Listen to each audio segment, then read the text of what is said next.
Number three would be to reverse the gap. I love this one. It's a simple, simple technique, and we often don't do enough of it. So right now, you are probably have got an intention. You have a future version of you in mind. And we have a goal, we have an outcome we want to get to. There's a version of us that we want to become, but we're not there yet. So reversing the gap means, rather than looking at the gap between where we are now and where we want to get to, you reverse that gap.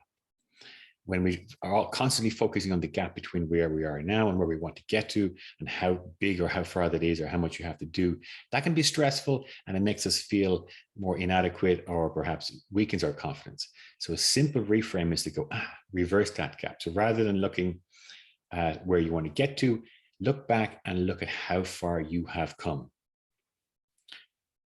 The gap between where you are now and where you used to be. Perhaps that was before you started training. Perhaps that was before you'd lost the weight. Perhaps that was before you made those changes in your own life that empowered you and brought you to where you are now. Perhaps there's all those hours of study, all those sacrifices that you have made to get to where you are now.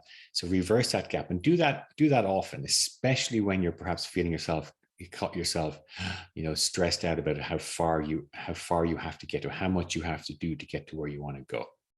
Okay, step 4 would be, don't compare yourself to anyone. Okay.